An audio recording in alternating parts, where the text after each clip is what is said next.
আসসালামু আলাইকুম। আমি রিমা, বাংলাদেশি ব্লগার মম রিমা চ্যানেলে আপনাদের সবাইকে স্বাগতম। আশা করি দেশ এবং দেশের বাইরের যেখান থেকে আমার ভিডিওটা দেখছেন, আশা করি আল্লাহর অশেষ রহমতে আপনারা সবাই ভালো আছেন। আপনাদের দোয়ায় আল্লাহর রহমতে আমিও ভালো আছি। আজকে সকালে ভিডিওটা শুরু করলাম। সকালের নাস্তার জন্য আমি এখানে খোলা জালি পিঠা বানাবো আর চা রান্না করব। এই তো আমি এখন চা রান্নার জন্য চাটা বসিয়ে দিচ্ছি। চাটা বসিয়ে দিয়ে এক পাশে আমি আটাটা রেডি করে ফেলবো। তো চাটা বসিয়ে দিলাম। তো আমার প্রিয় আপুরা, আপনারা কেমন আছেন? আশা করি আপনারা ভালোই আছেন। এই তো এদিক দিয়ে বাতাসের জন্য আগুনটা নিভে যাচ্ছে, তাই জানালাটা বন্ধ করে দিলাম।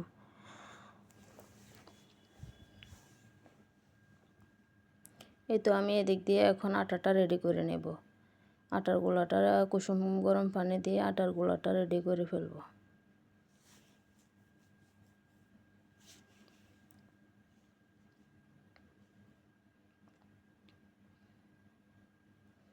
এখন একটা হাঁসের ডিম দিয়ে দেব। হাঁসের ডিম দিয়ে খোলা জালি পিঠাটা অনেক ভালো হয়। মুরগির ডিম দিয়ে তেমন ভালো হয় না, তাই আমি বরাবর হাঁসের ডিম দিয়ে খোলা জালি পিঠাটা বানাই। আর এদিক দিয়ে গুঁড়া দুধের বয়মটা খালি হয়ে গেছে, এখন গুঁড়া দুধটা ভরে নেব।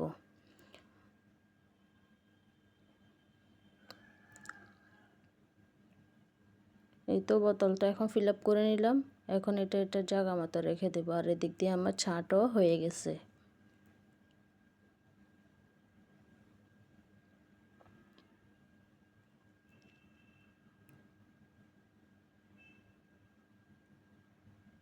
এই তো এখন আমি চাটা ঢেলে নিচ্ছি। এটা এখন ফ্লাক্সের ভিতরে ভরে নেব। এখন খোলা জালি পিঠা বানানোর জন্য আমি একটা খোলা বসিয়ে দিলাম চুলাতে। এখন পিঠাগুলো আস্তে আস্তে একে একে বানিয়ে নেব। তো পিঠাটা বানিয়ে নিচ্ছি। আজকে হাজব্যান্ড সকালে ও খোলা জালি পিঠা খাবে বলছে। ও সব পিঠা থেকে খোলা জালি পিঠাটা একটু বেশি পছন্দ করে। তো এখন পিঠাটা বানাচ্ছি।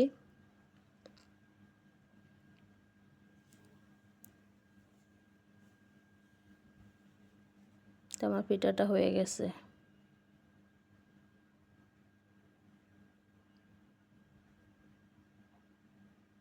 এখন আমি পিঠাটাকে উঠিয়ে নেব।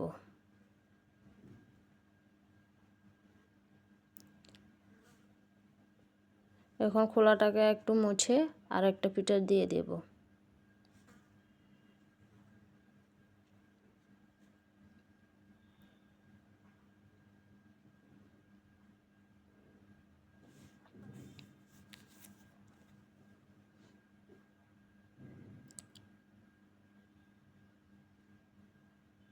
এই তো আর একটা হয়ে গেছে, এটা উঠিয়ে নেব। এখন এটা উঠিয়ে এখন এটা জায়গা মতো রেখে দেব।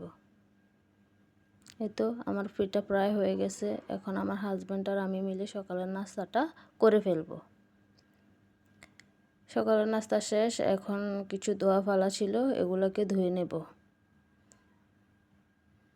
এগুলোকে আস্তে আস্তে সবগুলো আমি এখন পরিষ্কার করে নেব।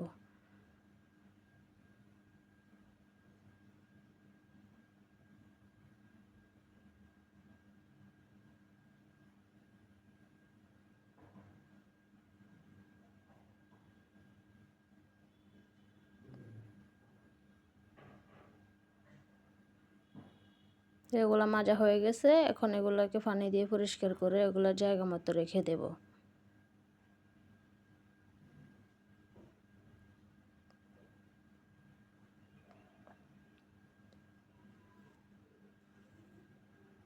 তো আমার পরিষ্কার করা শেষ। এখন সিঙ্কটাকে একটু পরিষ্কার করে নেব। সিঙ্কটা পরিষ্কার করে থালা বাসনগুলো এগুলোর জায়গা মতো রেখে দেব।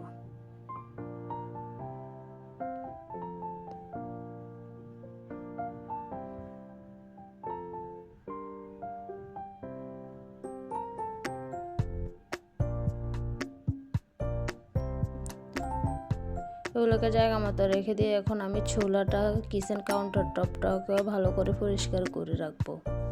আজকে দুপুরে একটু রান্না বান্না নাই, তাই আজকে কাজের তেমন ঝামেলাও নেই, আজকে শুধু ভাতটা রান্না করব। আর কালকের কিছু বাসি তরকারি ছিল, ওগুলো দিয়ে আজকে দুপুরটা চালিয়ে নেব। এই তো আমি কিচেন কাউন্টার টপটাকে ভালো করে পরিষ্কার করে নিছি। এখন ভাত রান্না করব। ভাতের জন্য রাইস কুকারে চালগুলো ধুয়ে এখন ভাতটা রান্না করে ফেলবো।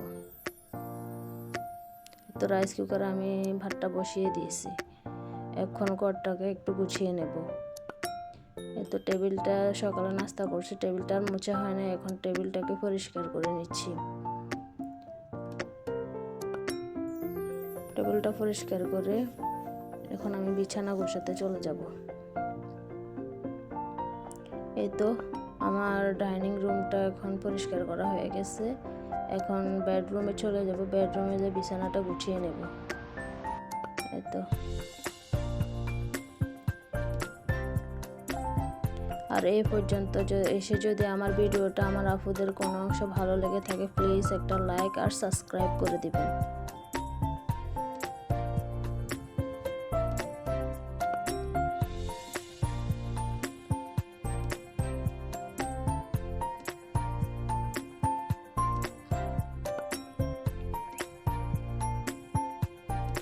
এই তো আমার বিছানাটাও গোছানো শেষ।